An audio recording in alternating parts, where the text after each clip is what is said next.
Assalamualaikum warahmatullahi wabarakatuh. Kali ini saya akan mempresentasikan mini review divisi area dengan judul Kegawatan pada Terapi Transfusi dengan pembimbing saya Dr. Saptadi Yuliarto, spesialis anak konsultan MKes, dan Dr. Kurniawan Taufika Davi, spesialis anak konsultan MPO. Berikut adalah outline dari saya. Berikut adalah daftar singkatan.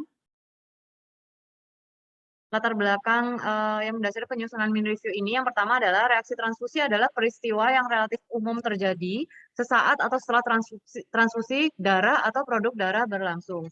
Reaksi transfusi memiliki insiden yang cukup banyak, yaitu hampir 10% untuk pasien yang dirawat di unit perawatan intensif, antara lain di NICU dan juga di PICU. Reaksi transfusi sendiri adalah suatu reaksi yang mengancam jiwa yang terjadi akibat penggunaan transfusi baik whole blood maupun komponennya. Gejalanya beragam mulai dari ringan hingga berat dan berlangsung sesaat atau setelah transfusi berlangsung. Pada pasien anak, pada populasi studi yang dilakukan oleh Fosogi et al. Tahun 2018, untuk usia 0 sampai 18 tahun dari 9 rumah sakit dikatakan memang adalah reaksi yang paling besar terjadi, yaitu reaksi alergi pasca transfusi, di mana diikuti dengan reaksi FNHTR atau Febrile Non-Hemolytic Transfusion Reaction. Etiologi yang paling sering menyebabkan terjadinya reaksi transfusi adalah transfusi dari produk darah, yaitu yang paling banyak adalah trombosit dibandingkan dengan transfusi PRC maupun komponen darah yang lain. Untuk klasifikasi di sini dibedakan menjadi reaksi transfusi imunologis dan non imunologis. Di mana reaksi imunologis adalah reaksi transfusi yang melibatkan respon imun baik oral maupun secara selular, dan dibedakan kembali menjadi reaksi tipe cepat dan reaksi tipe lambat.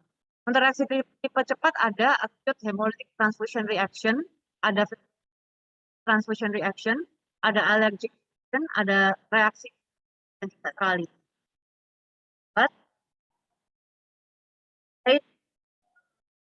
Ada ada transfusion associated graft versus atau TAG PHD. Untuk reaksi non imunologis ada yang dinamakan dengan transmitted infection atau infeksi yang ditransmisikan melalui proses transfusi atau biasa disebut dengan septic transfusion. Ada juga TACO di sini adalah transfusion related karena terjadi kondisi hipervolemia setelah transfusi. Untuk klasifikasi selanjutnya di sini dibedakan menjadi reaksi alergi cepat dan alergi tipe lambat seperti yang telah saya sampaikan sebelumnya. Di sini reaksi transfusi tipe cepat adalah reaksi yang terjadi selama transfusi atau dalam kurun waktu 24 jam setelah transfusi. Reaksi akut dapat diklasifikasikan lagi menjadi suatu reaksi yang ringan, contohnya seperti reaksi alergik, reaksi yang berat seperti anafilaktik, trali, dan juga takut, dan memiliki tanda-tanda tersendiri, kadang overlapping antara satu tanda dengan yang lain. Yang ringan seperti alergik, ini kita bisa melihat pasien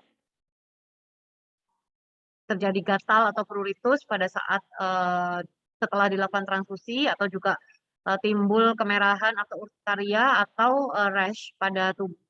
Dengan reaksi yang berat bisa menyebabkan pasien tampak kondisi umum pasien tampak sangat gelisah, tampak sangat lemah, bisa terjadi suatu hipotensi, dan untuk beberapa studi dikatakan juga bahwa pada yang paling diikuti dengan FNHTR, dan di sini untuk jadinya transfusi komponen, setiap komponen di sini memang yang paling jarang terjadi adalah transfusion associated graft versus host, dan di sini yang paling sering adalah febrile non hemolytic atau allergic. Ini adalah contoh satu reaksi alergi atau pasca transfusi yang termasuk ringan, yaitu antara lain terjadi pruritus, terjadi juga rash, dan yang di tengah adalah gambaran urtikaria. Untuk tata laksananya, pastinya transfusi harus segera dihentikan, digantikan dengan cairan normal salin diganti blood set yang baru supaya tidak ada walaupun sedikit karena walaupun sedikit yang tersisa, namun itu bisa mencetuskan reaksi alergi dari resipien. Lalu bisa diberikan antihistamin baik IM ataupun IV dengan contohnya di difenhidramin 1 mg per kilo. Dan apabila gejala telah hilang, transfusi dapat dilanjutkan, tapi digunakan unit darah yang lain. Yang kedua adalah salah satu contoh dari reaksi berat pasca transfusi adalah anafilaktik. Reaksi anafilaktik ini memang cukup sering terjadi dan sangat fatal apabila terjadi, karena memang ada hubungannya dengan reaksi antara IgE pada pasien yang bereaksi dengan alergen, dalam hal ini ada darah atau pada umumnya biasanya adalah yang menggunakan pada komponen protein plasma dari donor. Jadi biasanya paling sering terjadi pada yang atau eh, yang masih mengandung protein plasma, jadi masih lengkap kandungan komponen darah. Lalu hal ini pasien-pasien dengan IgA, jadi untuk eh, pada donor IgA jadi sering tandanya ada 3 kriteria. Yang pertama adalah paling tidak satu tanda UTK atau di keadaan dengan adanya respirasi atau ada gejala hipotensi, atau dia ada gejala ditambah dengan eh, respirasi atau adanya hipotensi atau ada gejala.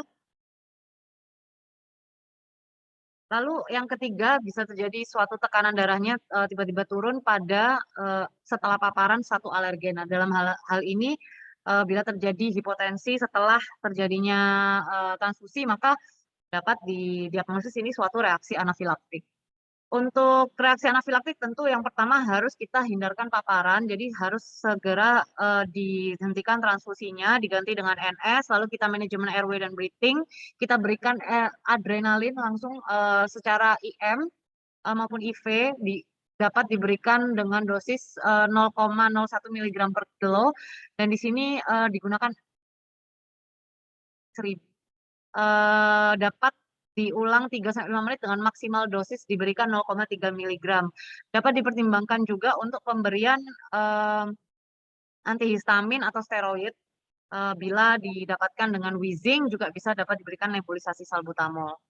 Lalu untuk yang selanjutnya ada febrile non-hemolytic transfusion reaction, yaitu pada pasien ini terjadi demam, biasanya lebih dari 38 derajat Celcius setelah dilakukan transfusi, sesaat setelah dilakukan transfusi.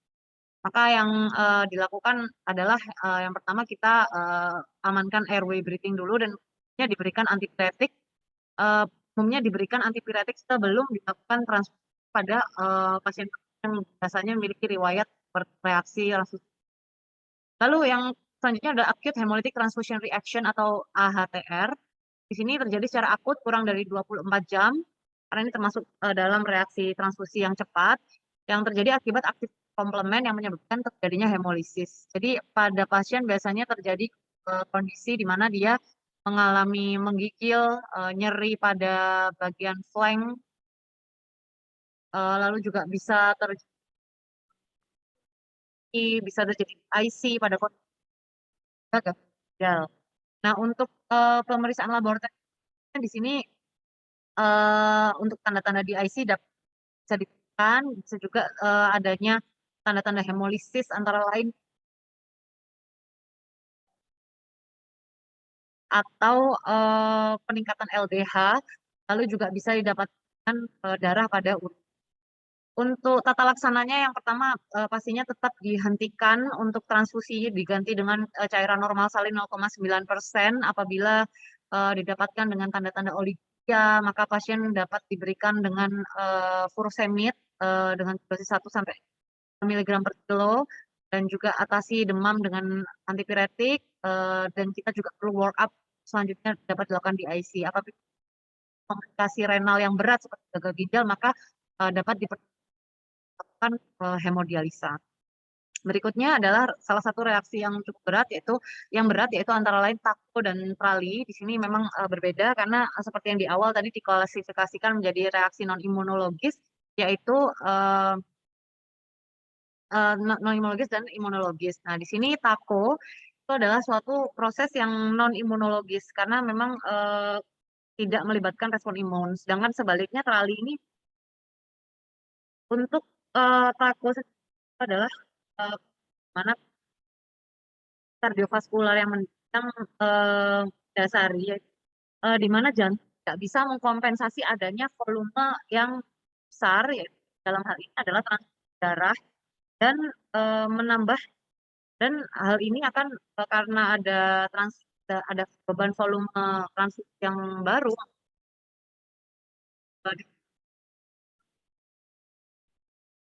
dan juga suatu kondisi yang dekompensata dan bisa terjadi satu edema pulmoner. Antara lain apabila kita lihat pada gambar yaitu eh, pada gambar ini kita bisa melihat bahwa memang ini adanya suatu imbalans antara